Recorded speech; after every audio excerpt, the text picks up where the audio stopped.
Hi guys, hello and welcome to my YouTube channel. My name is Grace. I talk about relationship, lifestyle, faith and music.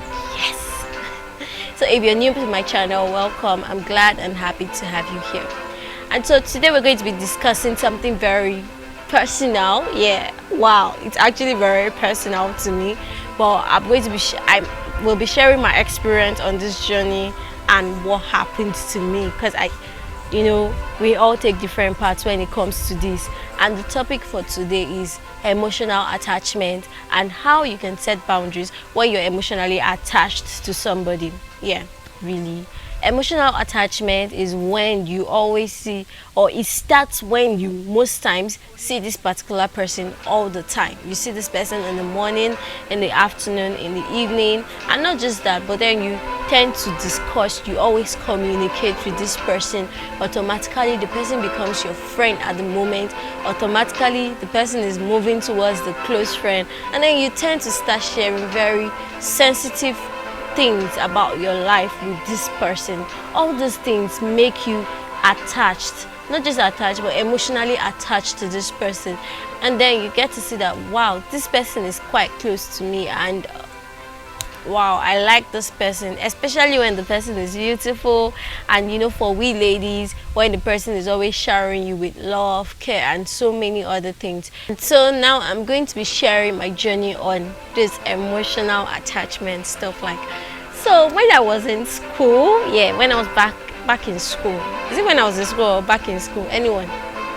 Back in school, back in my university days, I really liked this young man so much. And it was not like I wanted to like him, no. But then it just happened that we were always together, we were always talking. There were times when I didn't have money to eat and this guy would give me money. And there were times when, in fact, I remember there was a time something happened. I didn't have money for ID card, or my ID card got missing, and I needed like 3,000 naira back then to go and apply for a new ID card, like pay for a new ID card. And I didn't have money for that. And guess what? This guy gave me the money back. I was like, wow. And then I had a friend then. She was all like, wow, this guy likes you. Forget, this one is not brother and sister like. This guy really, really, really likes you. And I'm like, okay. Well, I didn't want to see it that way. But suddenly, myself and this guy, we always started talking. I felt like I could confide in him and tell him everything that was happening in my life. And he would ask me some very kind of sensitive questions.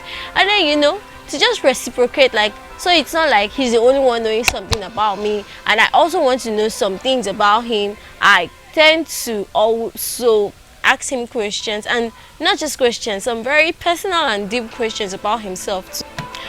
Some personal and deep questions about himself. Maybe he didn't notice or something. Yeah, I don't know. And then one of these days, I was becoming lovesick in quote. It was not funny. Okay, for my own type of emotional attachment, it was one-sided, because when something happened, I'll get there. But let's continue. So I was always telling him things and things and things, and then there was a time I got lovesick and I had to pray. Thank God I knew God then. I prayed and I spoke to God, and God told me to wait. But I'm a human being. And so I went ahead and I told this guy, hello, Mr. Man, I like you. This one, that one, yeah. This, I like you. And I told him, guess what, guys? I told him to go and pray about it. How do we hear of this? God, I can still feel how foolish I was back then. I told the guy I love him, but I told him to go and pray about it. And then the guy came back and told me that he's sorry. He sees me as a sister. And he really wants to just see me as a sister and not him. Like, yeah, hey! My life. I mean Yoruba means my life. So like, Jesus Christ, what can I do now? But then, that was it. But one thing is, I thank God I knew God back then. Yeah, that was that's very, very important. I thank God I knew God. So I was able to go back to God. And I'm sure he'll just keep quiet. I'm smiling at Shebi, I told you to wait, and you refused to wait and all that. But then that was it. So how did I get over this? But before we talk about how we got over this, we should also note that when you're emotionally attached, it could be one-sided and it could be two-sided. It could be the guy, or my case would also be the guy also liked me because we've been talking and talking and talking, and I also like him, and then because of that we want to enter a relationship and do the trial thing and see where it leads us to. And sometimes 1% of the time, from research, 1% of the time it's right, it works. But then you need to always have a word from God. You need to be sure this is the person. That you're emotionally attached to somebody doesn't mean that he is the person for you. The Bible says guard your heart with all diligence, because out of it comes the issues of life. So guard your heart so much.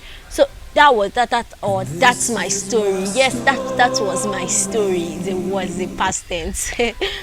That was my story. So now when you talk about setting up boundaries, number one, it might be sounding very kind of spiritual or something.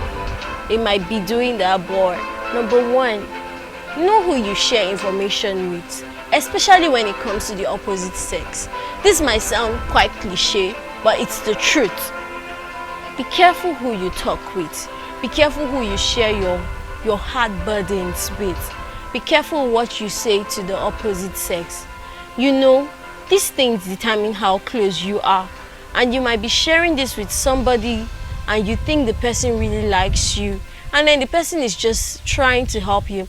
And I think it happens mostly with the ladies, or we ladies, in the sense that most times we are the ones at the receiving end, and we are always the ones coming to say, or we are always the ones first, or how will I put it?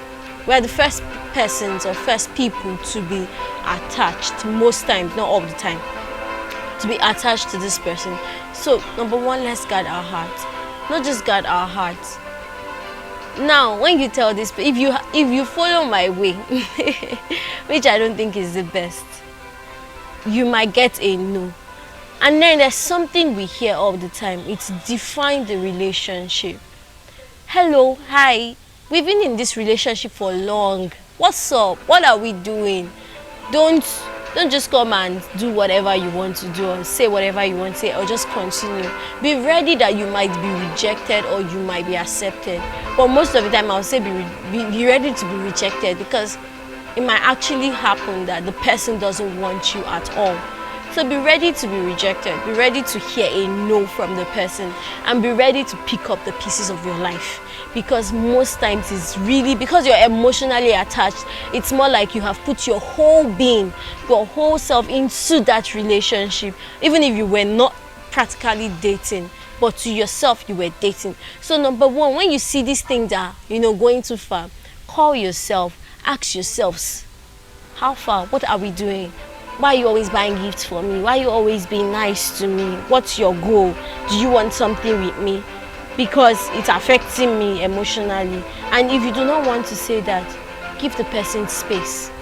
And maybe you could just send a text message or a note to the person, and you guys talk about it, or give the person a call, or sit the person down and you guys talk about it. It's always good. Communication is key. So always talk about it, know what's up, know what you want to do. Also, before we come to the end of this talk, I'll say set boundaries and have values. Set values for yourself. When we say set values, know what you stand for. Sweetheart, know what you stand for. What you stand for or what you believe in determines or helps you in your life. What you think or what you think is right helps you in life, helps you say, okay, this is what I want to do.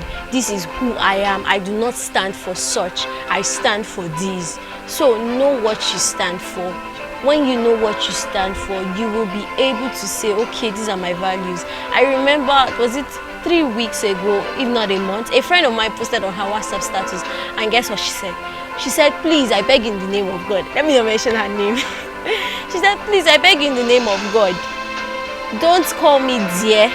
If you want to chat me, call me let me not call her name. She said, let me just say Grace. She said, call me Grace. Hello, Grace. Don't say hi, dear. If you say hi, dear, that is the end of our discussion. And people might think she's actually being harsh, but then she's trying to keep her heart. She's trying to guard her treasure. So guard your treasure wisely. And that's the end of our talk for today. Don't forget to subscribe, like, share with your friends, and don't forget to drop your comment below. What do you think about being emotionally attached, and how do you think we could set a boundary when you are being emotionally attached to somebody? So see you next time. I love you, and yes, bye bye.